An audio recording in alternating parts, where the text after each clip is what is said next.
So have you ever been so deep into working on something that you forget to eat?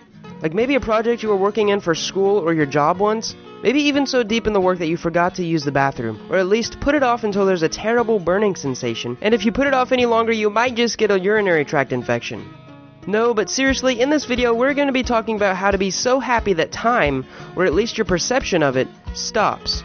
By the end of this video, you will have a basic understanding of how you can create this feeling every day. I personally think many people have a misconception of what happiness is, and they feel that happiness is something they will achieve one day, something that is an end result.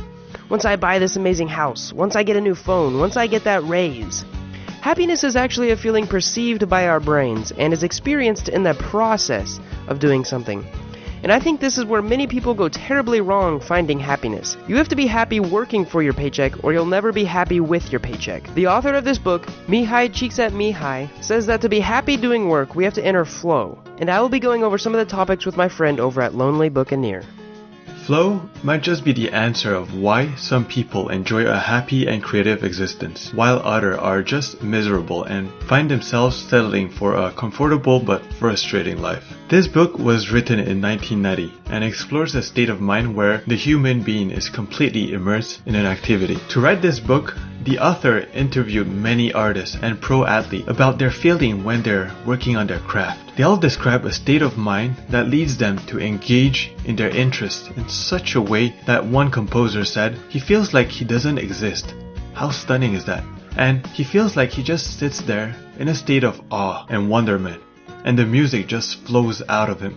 For an athlete, they describe that as a state of absolute awareness. Without any effort, they perceive things more clearly, and everything seems to slow down except them. It's like in the movie where Bradley Cooper takes the limitless pill. It's a feeling of making perfect decisions, one after the other, and it's basically a moment that life starts to make sense. During those interviews, one common thing that kept coming back is that they all described this feeling as moving continuously and steadily towards their goal. And that's how the author came up with the concept of flow, just as the river flowing towards a direction. In a state of flow, or pattern recognition, prediction, and information processing skills seems to be massively amplified. It means that it doesn't only amplify our creative performance, but also our physical performance and intellectual performance. Once we're in the state of flow, it seems like suddenly we realize that we love what we are doing. So much that if it wasn't for what we were doing, life wouldn't have meaning. Our ego completely disappears and we lose sense of ourselves. A study actually proved parts of our prefrontal cortex shuts down, which heightens our attention and allows us to reach mastery faster, which is a topic I'll talk about in another video. In a world where there is so much distraction from the outside world, many people just focus on external rewards like power, wealth, and forget about our intrinsic value. Intrinsic value is something that we value as a person, that we love to do, despite what others might think. For example, I get intrinsic values from learning, making these videos, and also from teaching others what I've read. And being able to work on our craft allows us to be more mindful of our surroundings. Sadly, most of us choose instant gratification as a compensation for the daily grind. We tend to favor simple pleasure over the more fulfilling, yet more difficult to attain long-term enjoyment. It doesn't matter if it's developing a new and interesting skills or improving one that we already have. Facing challenge contribute to our sense of reward and happiness. Overcoming challenge is fun. It's what makes life interesting, and it's key to the flow. If we understand this concept, we realize that most of us seek pleasure and not enjoyment. Even myself, I used to come back from home after a day of work and just sit in front of the television or go out with friends to a bar and get drunk. Now I realize those are instant gratification because after a night like that, I usually ask myself what I'm doing with my life. Enjoyment is part of the flow and is available to everyone, but everyone's goal is unique.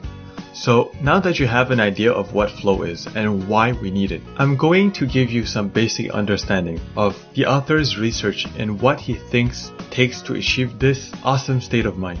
First, we have to be involved in an activity that has a clear set of goals and progress. As an example, if we are a starting tennis player, at first, our goal might just be hitting the ball over the net, and as we stretch our skills, this will start to bore us.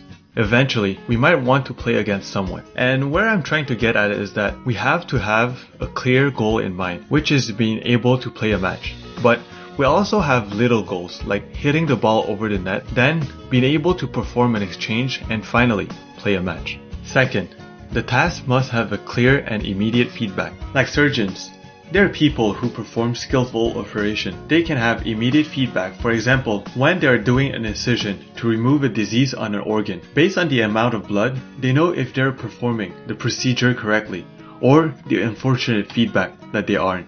So there must be both long-term and short-term feedback. The short-term feedback of a surgeon might be that someone's liver works correctly again, and the long-term feedback is that they get to live another 23 years. So number 3, the task must have a good balance between the perceived challenges of the task and one's perceived skills. Here, take a look at this image. Whenever we try to do something that isn't too easy or too difficult, we take it as a challenge, and it can actually become fun. If something is challenging our skills, but not challenging enough to deter us from trying it, it's in the right action to achieve flow. Supposedly, the challenge is supposed to be 4% higher than our skill level, but I have no idea how to measure that with something like playing a trumpet or improving your social skills. And the second part of this coin is that improvement is required. However, we must keep in mind that these skills must stay aligned with our personal goals and passions. For example, you can't really improve much at flipping a coin. After a certain level, you just can't get better at flipping a coin. Playing blackjack, though, there's strategies, and that's a different story. So if it's too challenging, you're going to have anxiety, and if it's not challenging enough, you're going to get bored. Finding something that's right in the middle is the key to be on your way to experiencing some ecstasy at your work with a burning sensation in your bladder.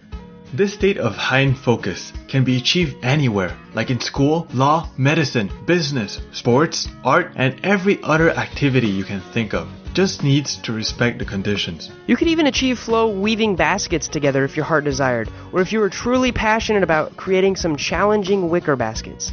So in conclusion, if you're searching for some psychological happiness, stop spending so much time watching television, scrolling through your Facebook feed, or even socializing with friends, because this puts you in the low skill and low challenge category, which is literally the opposite of flow and won't be productive, self-fulfilling work.